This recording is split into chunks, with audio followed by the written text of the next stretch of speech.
शिक्षा संस्कृति न्यास के राष्ट्रीय सचिव माननीय श्री अतुल भाई कोठारी जी, निदेशक राष्ट्रीय प्रौद्योगिकी संस्थान श्रीनगर प्रोफेसर विनोद कुमार कनौजिया जी, इस संस्थान के कुल सचिव, सभी प्राध्यापक, विभिन्न भाषाओं के विद्वज्जन, आमंत्रित अतिथिगण, यहाँ के विद्यार्थी, देवियों, सज्जनों और मित्रों, हिंदी पखवाड़े के अवसर पर एक दिवसीय राष्ट्रीय संगोष्ठी के इस महत्वपूर्ण आयोजन के लिए मैं राष्ट्रीय प्रौद्योगिकी संस्थान और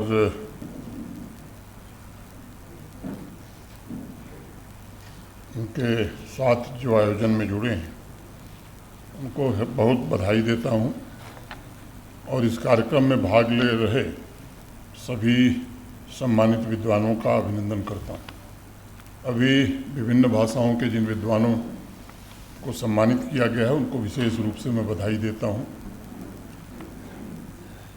मित्रों, विश्व का कोई भी देश भारत की भाषाई विविधता का मुकाबला नहीं कर सकता है। आप सब जानते हैं 22 आधिकारिक भाषाएं, 450 से अधिक भाषाएं और सैकड़ों बोलियां भारत की श्रेष्ठता की प्रतीक हैं। हमारे यहाँ कहा जाता है कि जब आप दूरी तय करते हैं तो पानी और भाषा दोनों एक ऐसा देश है हिंदुस्तान जहाँ बदलने लगता है। राष्ट्रीय प्रौद्योगिकी संस्थान श्रीनगर में भी अनेक भाषा बोलने वाले छात्र होंगे।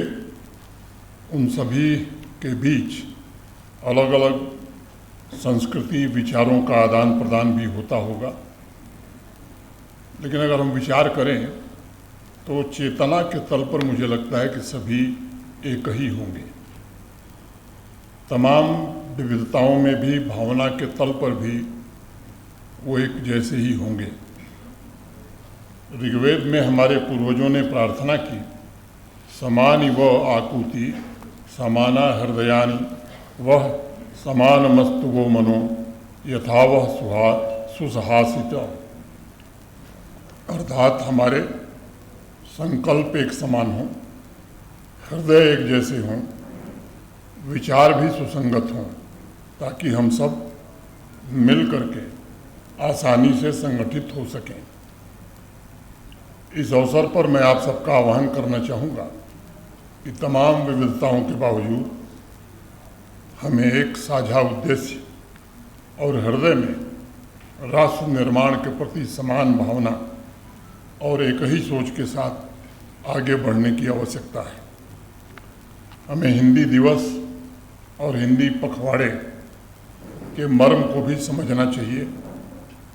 इसका प्राथमिक उद्देश्य है कि विविधता के बीच हिंदी एक आवश्यक ब्रिज के रूप में, सेतु के रूप में काम करते हुए विभिन्न भाषाई पृष्ठभूमि के लोगों को आपस में जोड़ सके।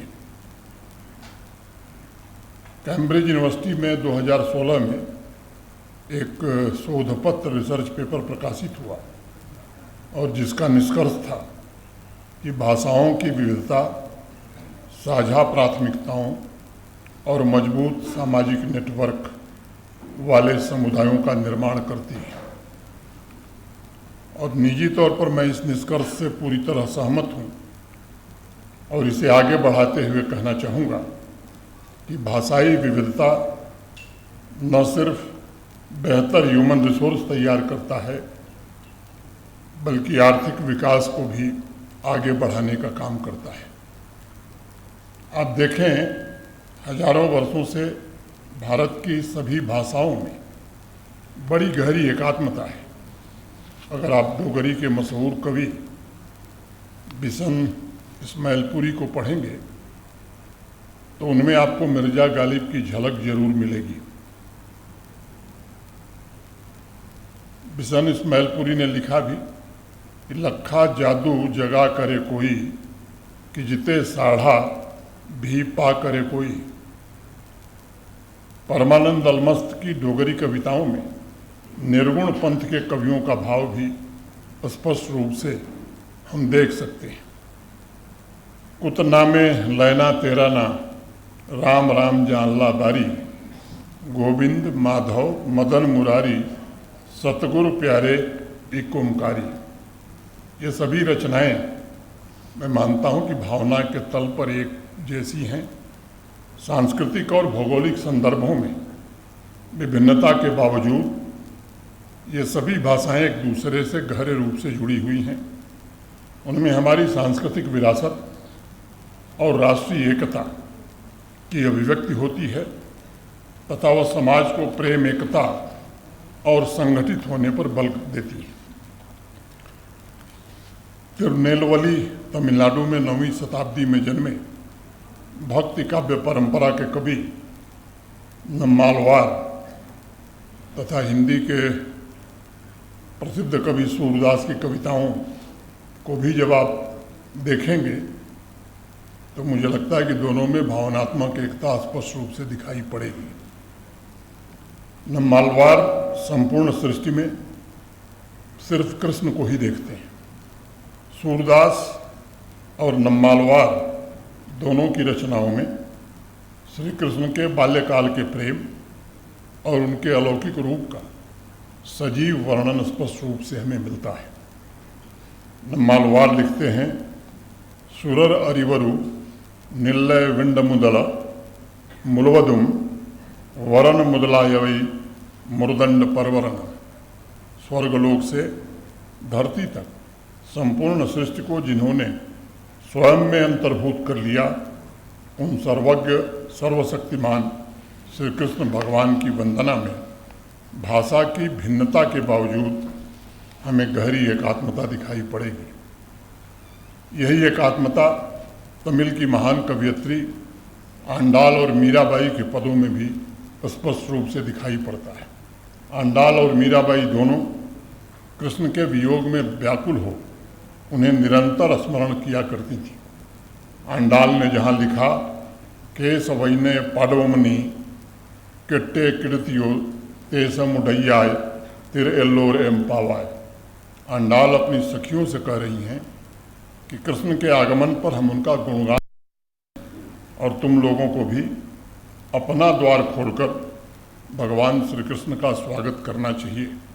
और वहीं मीरा कहती हैं, कोई कहियो रे प्रभु आवन की। जम्मू कश्मीर की योगिनी ललेश्वरी और काशी में जन्मे संत कबीर की रचनाओं में भी भाषा की भिन्नता के बावजूद भावनात्मक एकता स्पष्ट रूप से परिलक्षित होती है। ललेश्वरी ने लिखा भी, माफ करिएगा हमको, गौरन वनुनम कुनय वचन। वहीं कबीरदास जी कहते हैं, राम रसायन प्रेम रस पीवत अधिक रसाल। उनके काव्य में दर्शन का अद्भुत सामंजस्य हम देख सकते हैं और मैं मानता हूँ यही भारतवर्ष की महान और श्रेष्ठ परंपरा का प्रतीक है। देश की 450 से अधिक भाषाओं को हमें समाज की और देश की सबसे बड़ी ताकत के रूप में देखना चाहिए। भाषा अलग अलग है, लेकिन वो छोटी छोटी नदियों की तरह आकर जब मिलते हैं तो राष्ट्र निर्माण के महासागर का काम हम कर पाते हैं। हमें प्रेरित करती हैं भाषाएं कि जिस प्रकार हमारा राष्ट्र हजारों वर्षों से भावना के स्तर पर एक रहा है, उसी परंपरा को आगे बढ़ाते हुए समन्वय के साथ हमें इन भाषाओं का सदुपयोग करते हुए विकसित भारत के निर्माण में जुटना है। खासतौर से नौजवानों से मैं कहना चाहूँगा, आज के नौजवान यानी हमारी अमृत पीढ़ी को यह विशेष रूप से समझने की आवश्यकता है। स्वतंत्रता संघर्ष के दौरान भी भाषाओं की भिन्नता के बावजूद पूरा देश एक जैसी विचारधारा से ही आंदोलित था। आज हमें विकास की एक ऐसी विचारधारा से देश को आंदोलित करने की सख्त ज़रूरत महसूस हो रही है। वो आत्मनिर्भर भारत हो, मेक इन इंडिया हो या विकसित भारत, मुझे लगता है ये केवल नारा नहीं है, स्लोगन नहीं है, एक विचारधारा है, एक आंदोलन है। और हमारा सामान्य उद्देश्य यही होना चाहिए कि जब हम आज़ादी का शताब्दी वर्ष मनावें 2047 तक, तो हम सब मिलकर के भारत को एक विकसित राष्ट्र के रूप में देख सकें। इस आंदोलन में अलग अलग सांस्कृतिक पृष्ठभूमि हो सकती है, अलग अलग भाषा बोलने वाले होंगे, लेकिन जिस संस्थान में ये कार्यक्रम हो रहा है, राष्ट्रीय प्रौद्योगिकी संस्थान के विद्यार्थियों से मैं विशेष रूप से कहना चाहूँगा और अध्यापकों से कि आपको बहुत ही महत्वपूर्ण योगदान देना होगा। विकसित भारत की रचना के लिए आपको अपने पुरुषार्थ को उसकी पूर्णता में जीने का प्रयत्न करना होगा और औपनिवेशिक मानसिकता, कॉलोनियल माइंडसेट और गुलामी के हर एक अंश को पूरी तरह कैसे समाप्त करके हम गौरवशाली भारत का निर्माण करें, इसके लिए आगे बढ़ना होगा। समाज की आवश्यकताओं को जानना है, हमें उसे समझना है, उसके लिए जीना है और लक्ष्य के लिए सब कुछ अर्पित करने की तैयारी भी रखनी है। इस अभियान में हमें इस बात का सदैव ध्यान रखना होगा कि 21वीं सदी भारत की सदी है और ये पत्थर पर लिखी हुई भविष्यवाणी है जो निश्चित रूप से सत्य होगी। समय का चक्र घूमा है।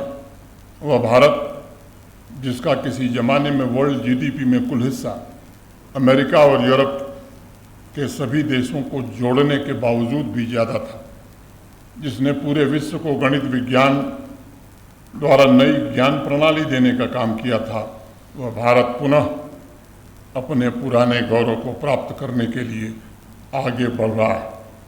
आज संपूर्ण विश्व भविष्य की संभावनाओं के लिए भारतवर्ष की तरफ बहुत उम्मीद से देख रहा है। भारत उसके लिए आप सभी युवाओं की तरफ विशेष रूप से देख रहा है जो सभागार में बैठे हैं।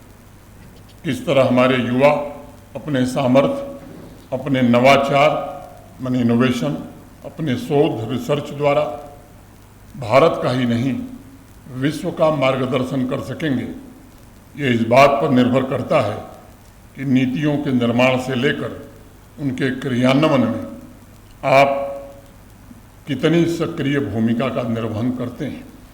मैं आज के कार्यक्रम में इस बात का विशेष रूप से उल्लेख करना चाहूँगा कि हमारे नीति निर्माताओं के ने समावेशी विकास पर सदैव बल दिया है। विकास की लौ समाज के हर वर्ग, देश के हर क्षेत्र तक पहुँचे, ये सबकी सामूहिक जिम्मेदारी है।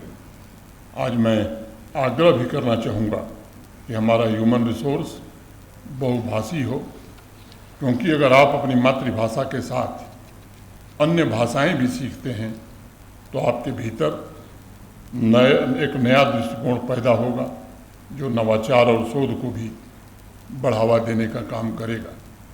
साथ ही मैं मानता हूँ कि हिंदी जो सभी भाषाओं के बीच एक सेतु की तरह है, उसके साथ अन्य भाषाओं का ज्ञान आपसी सहयोग को बढ़ाता है और आर्थिक एकीकरण भी सुनिश्चित करता है। मुझे प्रसन्नता है कि राष्ट्रीय प्रौद्योगिकी संस्थान श्रीनगर ने राजभाषा सेल भी स्थापित किया है और हिंदी के प्रसार के लिए निरंतर अनेक गतिविधियां भी आयोजित कर रहा है।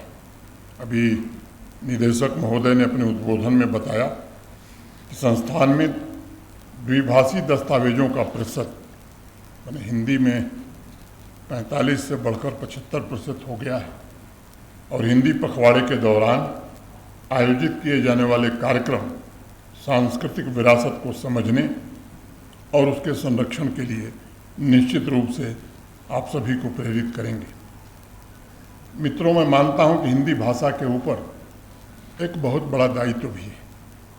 वह सामसिक संस्कृति को अभिव्यक्त करने वाली भाषा बनी रहे, इसका हमें सदैव ध्यान रखना होगा और इसके लिए आवश्यक है कि हम सभी कार्यों में विचार और भावों की समानता पर सदैव विशेष बल दें। देश की सभी 450 से अधिक भाषाएं अप्रतिम हैं, अतुलनीय हैं। इन सभी भाषाओं के बीच हिंदी को एक संपर्क की भाषा की भूमिका सदैव निभानी होगी। मुझे विश्वास है कि इस अभियान का नेतृत्व हमारी अमृत पीढ़ी करेगी। और हमारे यहाँ तो कहा भी गया कि निज भाषा उन्नति है, सब उन्नति के मूल। मैं समझता हूँ इसी भाव से मैं आज की जो एक दिवसीय गोष्ठी है, विद्वान अपना विचार व्यक्त करेंगे। मैं आयोजकों के प्रति हृदय से कृतज्ञता ज्ञापित करते हुए आप सबको साधुवाद देते हुए अपनी बात मैं यहीं पूरी करता हूँ। धन्यवाद। जय हिंद, जय भारत।